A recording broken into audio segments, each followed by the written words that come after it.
a show. Look at the depth of that water. There's Alligator Alley in the background there. They put on a show. They do figure eights, double backs. They made a fool out of us in several instances. Come on, get a little closer. A little closer, boater. Atta boy. There's something you don't see every day. That's part of history of this club. I want you fellows, you younger fellows, to take a good look at this and see all the things that it took to preserve hunting in this area.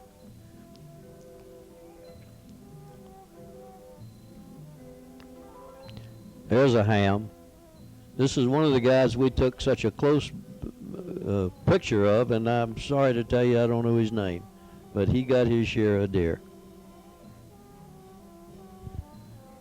Now there's George Pepin again.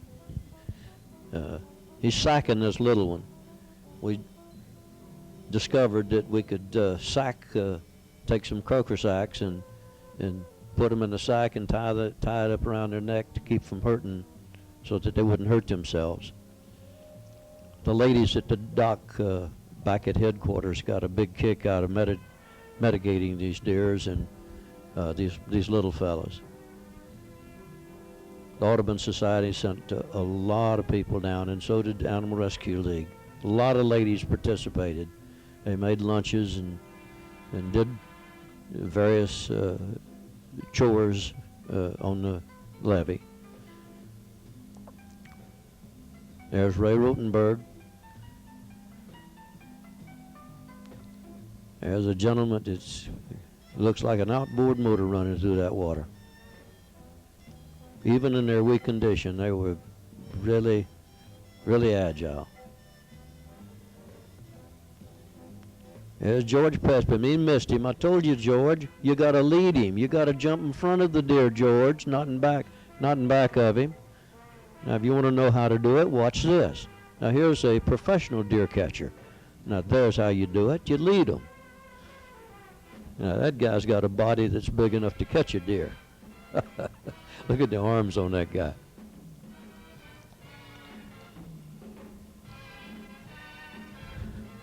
The lighting wasn't ideal. Bob did a great job on this.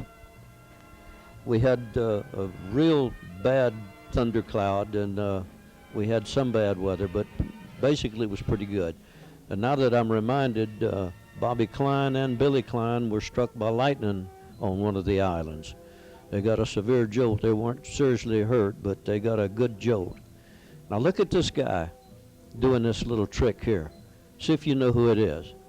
There's a hog. He's pointing him out. Now he's going to go catch him, but watch this. Whoop. Slips don't count. They know who that guy is? Bobby Klein. 31 years ago. He was a teenager then, and now he's an old man. Look, you see any changes in him? Oh boy, that's history.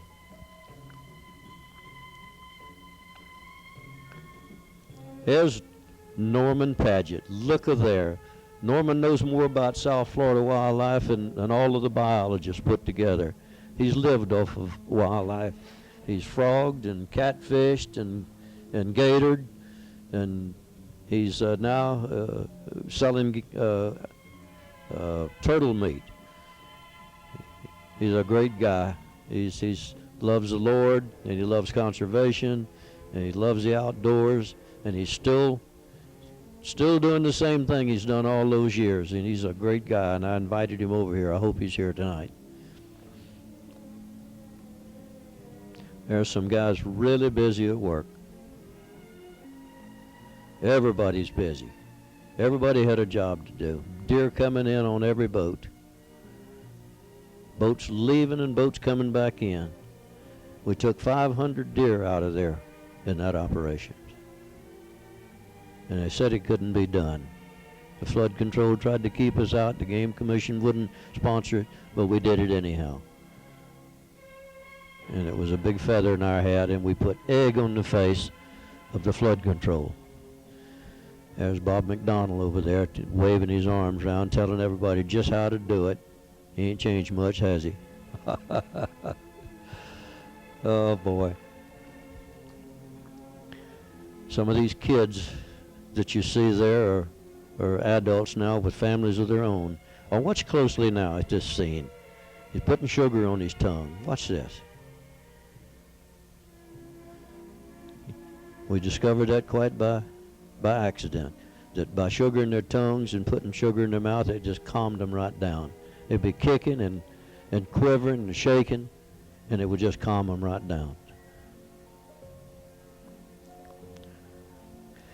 I worked in the Ivan Tours picture with Gentle Ben, with Dennis Weaver and Beth Brickell. I did all the airboat scenes in that picture, and I got familiar with the staff, and they sent all of their animal trainers down to help us with this mission. Later, we had a big fundraising barbecue over at John Prince Park, and Dennis Weaver and Beth Brickell came down and gave autographs at that big fundraiser at John Prince Park.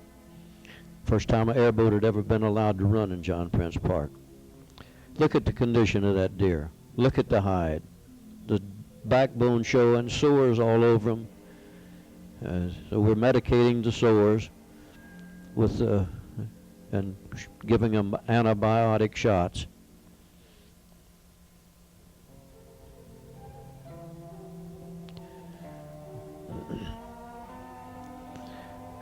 After we medicated them, we took them over and put them on a truck and went a couple of 100 yards over to the Rotenburg area where half tracks were awaiting to take them north up in the Rotenburg area. We turned some of them loose around Manley Ditch, some around Moccasin City, some around the Lemon Mound, over on Yama's fence line. We scattered them all out, didn't put them in the same place.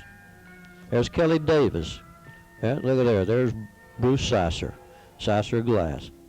There's Bob McKelvey there in the foreground there with the yellow shirt there. He's passed on now, Bob has.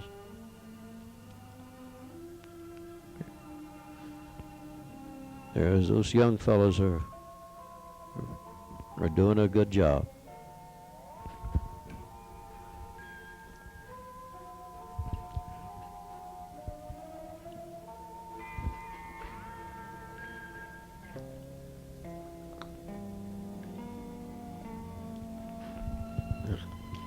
A lot of equipment was donated to us. Trucks, airplanes, half tracks, gas, oil, parts.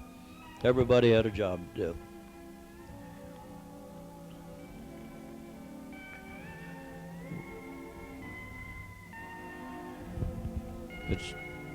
It's heartwarming to see these young fellows at work there in conservation, and a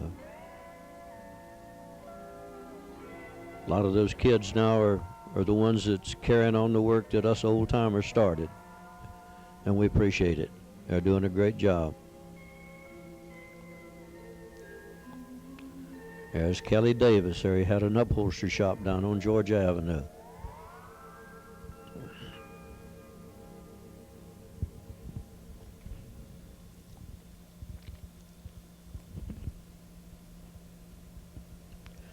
The old flat rudder with a roll in the front. You can always notice an old Palm Beach hull by foot steering. Some steer from the back, some steer from the front.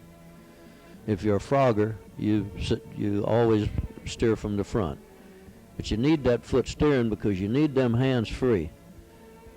I wouldn't know how to run a hand steering. I need my hands to hold on with, to drink my drink with, take pictures with, gig, shoot my gun. Let them feet do that steering because they ain't doing nothing anyhow. But you'll notice that foot steering is only prominent with the old Palm Beach hulls.